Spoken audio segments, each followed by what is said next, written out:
Welcome to Dear Nina, Conversations About Friendship.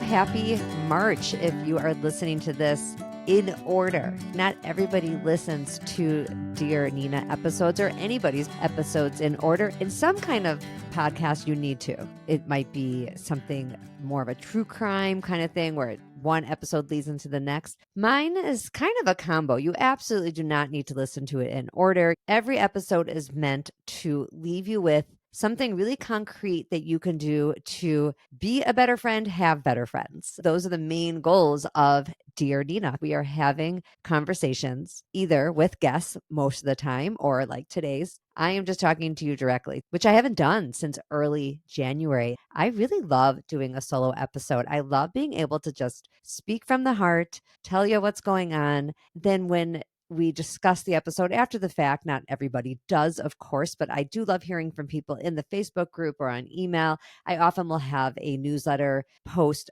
about 4 or 5 days after the episode airs. I wait until after the episode airs because ideas percolate, or I hear from people and more things about the episode come up. So people will react to that in their inbox. My point is, I love having a conversation about these conversations.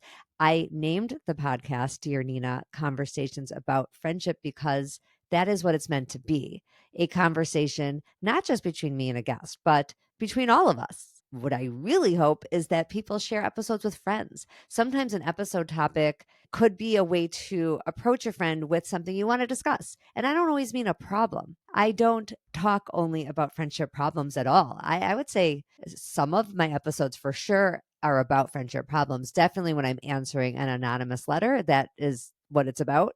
But a lot of the episodes are opportunities to, again, be a better friend and have better friends. And how do we do that? So sharing an episode with a friend isn't always about saying, we're having this problem, here's what somebody said about it in an episode, and let's discuss it. Although certainly if that is helpful to you on any of the anonymous letters and anything, use it that way. It's not a bad idea at all.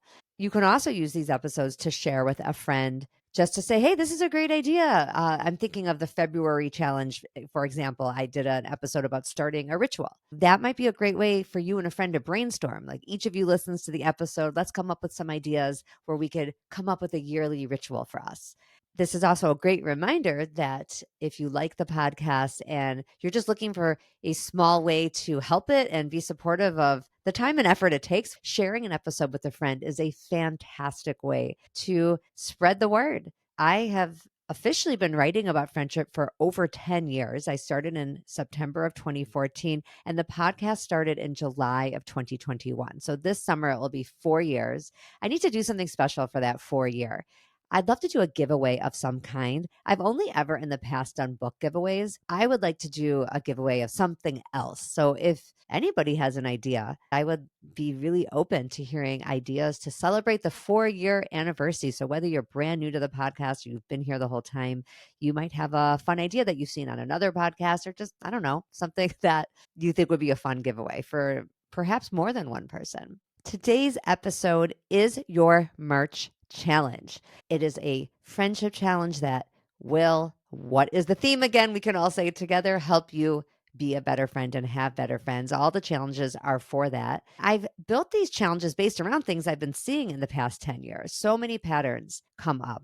What is a pattern? A pattern is something we see repeated over and over. In the 10 years I've been writing about friendship, it's not like when I get letters, it's ever anything that new. Each person is special and individual, and their issues they're writing about with friends, of course, is particular to them. But when you've read enough of these, you will see patterns. One of the main patterns I see has to do with how busy everyone seems, how hard it is to see your friends. What I want to urge for your March challenge is to have a hyper local focus on your friendships for this month. That does not mean that your long distance friends are less important. It doesn't mean that your friends who live a 45-minute drive away, which is local but not hyper local, doesn't mean those friendships aren't important. It just means that for March, we are putting an extra emphasis on your hyper local friends. And that might mean right in your neighborhood. We are getting hyper local because proximity is one of the biggest factors in friendship. By the way, I'd say four of you listeners, and thank you to everybody sent me a clip of Mel Robbins talking about proximity. Of course, my reaction in my head was, I've been talking about that for 10 years. Not saying Mel Robbins took it from me at all. It's just, this is what happens when someone way more famous than you says stuff that you have said. Then people send it back to me. Listen, she didn't make it up. I didn't make it up either. That is just research. And it's also common sense. You don't actually need research to tell you that people who live really, really close to you are easier to see and easier to spend time with. And therefore, you're going to spend more time together. Proximity is so powerful that it really can overcome a lack of chemistry. I've spoken about this before, but it is worth repeating. You could have fantastic chemistry with someone. So now what I'm saying is the opposite is also true. You can have the best chemistry. Maybe you go on a vacation and you meet somebody and you hit it off really well. You're both sitting by the pool. You see they're reading a book that you've read and you're like, oh, I love that book. If you finish it while I'm still here, let's talk about it. And let's say that person finishes it and you do talk about it and you have lots in common and you exchange numbers, you exchange social media handles, and you keep in touch. That's great chemistry. But if you don't live in the same place, that's probably going to fizzle out or just remain a social media connection, and you'll remain acquaintances. And it's a great memory to have. And I think it's always wonderful to reach out to strangers who may never even be more than acquaintances. There's a lot of room in our lives. It rounds out our lives to have those kind of ties with people locally or long distance. What I am telling you is that you might not have that kind of chemistry right away with somebody who lives in your neighborhood, somebody who lives a 5-minute drive, a 1-minute walk, a 15-minute drive. I'm arbitrarily calling hyperlocal within 15 minutes of a drive. Maybe that's unfair. Maybe you live in a place where a 30-minute bus ride, subway ride, drive is considered very local. So make this applicable to where you live. I would say anything over 20 minutes is now feeling like a bit of a commitment. It is still a local friend, don't get me wrong, but hyper local really to me means I might even be able to walk there. It means if I live in an apartment building, I might live in the building or the next building over. So where we are so far, the March challenge is going to be hyper local. I'll get to more about what that is, even more specifically in a moment. It is hyper local because proximity is so important that it could even overcome a lack of chemistry. It has been well established in research by Jeffrey Hall, which every single person who's ever written a friendship thing, an article, a book, or who has done a podcast cites this study, done it myself too, because it's a good one. It gives us something concrete. It says it takes about 200 hours to make a close friendship. Well, when you focus that time in a hyper-local way, those hours add up much faster. My example of meeting someone by the pool on vacation, how long would it take to have 200 hours with someone like that? You would have to text nonstop or FaceTime nonstop for years, or you would have to go see each other purposefully on other vacations. Well, that's not that realistic. Somebody who you could see who lives near you and takes no time to get to that person, I mean, that time adds up quickly. I also want to add that I'm not necessarily doing this challenge so that you make a new close friend, although it could add to that. All I'm trying to do is to make your social life more robust, more fulfilling with these challenges. But that doesn't mean that every single connection and friend is a close, close, close friend. Now, I want to pause for a moment and just review what our other two challenges were, because I do always like to remind people that you don't need to do these challenges in order, and you don't need to start with January. Each one really stands alone. But if you are doing them in order, it might be fun to just remember what we've already done. January was to see a friend in person, which might seem the same as hyper local connection, but it isn't necessarily, because you could see a long distance friend in person. You could see a friend who lives 45 minutes away in person, and maybe that's the only time you are going to see them this quarter, is that January time when I push that. Like I'm trying to say, 45 minutes is a little bit of a hassle, and it is a deterrent to making time. February was to create a friendship ritual. And I said it didn't necessarily need to happen in February, but if you could set the stage for it to happen sometime this year, that would be wonderful. I will link these episodes that go with the challenges in the show notes, so you can just click right to them, and the newsletters that go with them. Okay, back to March, hyperlocal. One thing I want to read to you is from a guest who will be on the show this month. His name is Seth Kaplan. He wrote a book called Fragile Neighborhoods. He said, if young people are spending more time scrolling through their smartphones than connecting with friends in the real world or participating in in-person activities in their neighborhood, it's not because they are naturally lazy.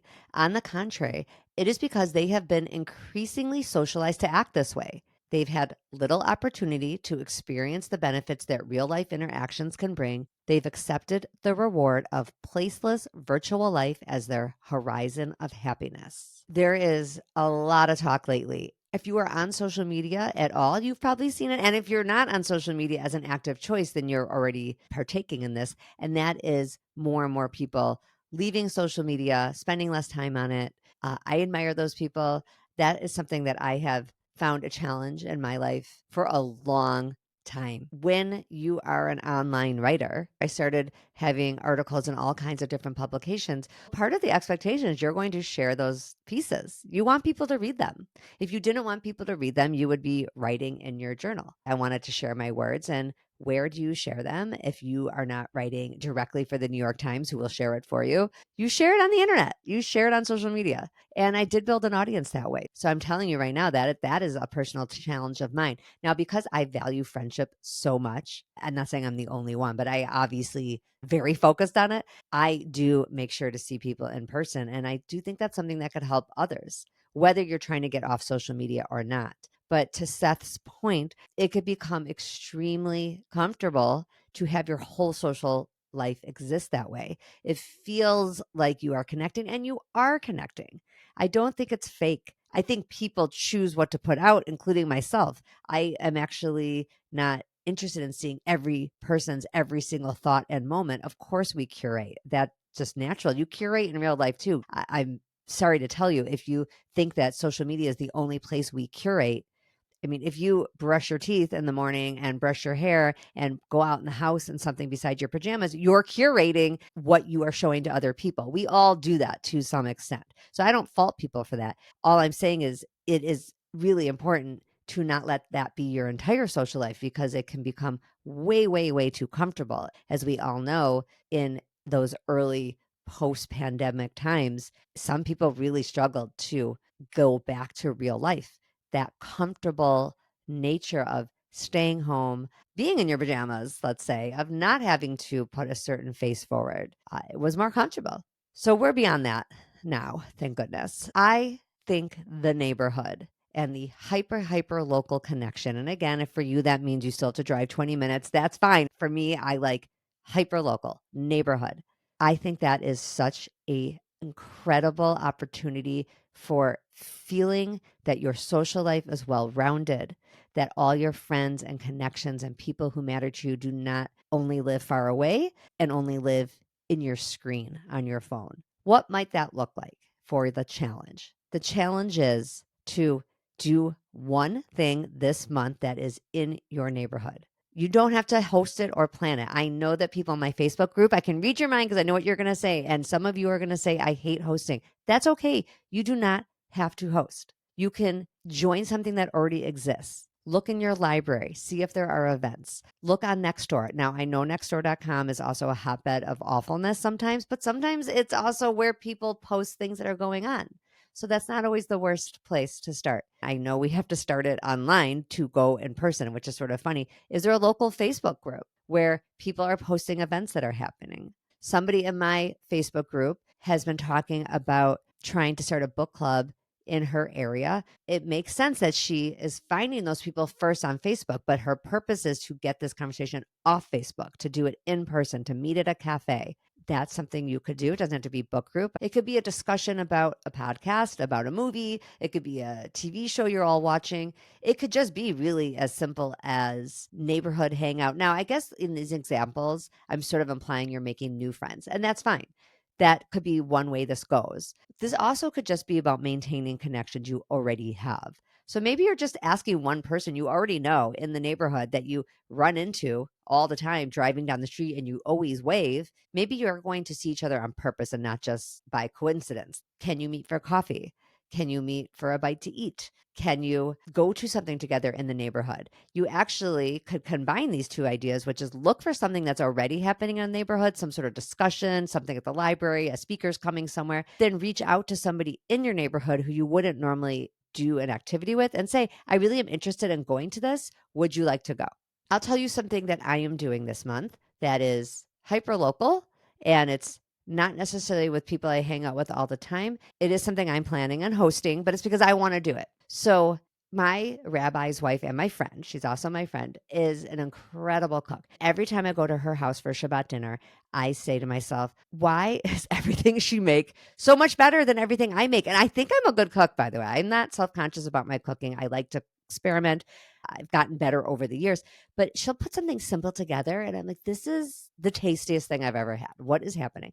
I finally said to her, would you do a little class in my house? I really am most focused on, I want to know how she does her salads and dips. Because sometimes when you start getting into the entrees, that just is really overwhelming. I want to know what she is doing in those dips and salads and why are they so good?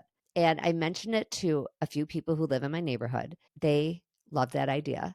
I want to keep it small because a cooking class should not be big because that's really hard to do in your house. I'm having them over in March. It took a little bit of coordinating. First, I sent it to Sephora Leia.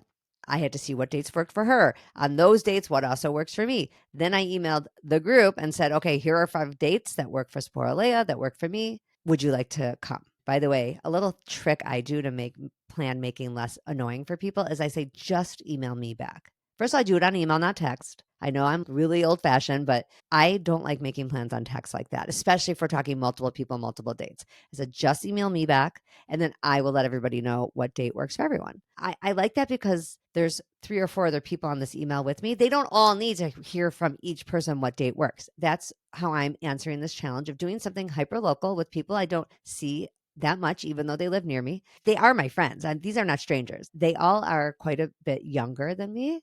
I'd say newer friends in the past couple of years because I just moved to this neighborhood 5 years ago. I didn't know them all before that. This is about maintaining and building on a friendship. So that's an example I'm doing. I know that, again, not everyone likes to host, not everyone wants to do something so involved. It can be meet at a coffee shop and just talk. You can reach out to someone and say, hey, I run into you all the time and we are always in a rush going off to wherever we're going, work, schools, different things. What if we met on purpose? I know that in my Facebook group, I will put this episode up the day it airs, which I believe will be on March 3rd.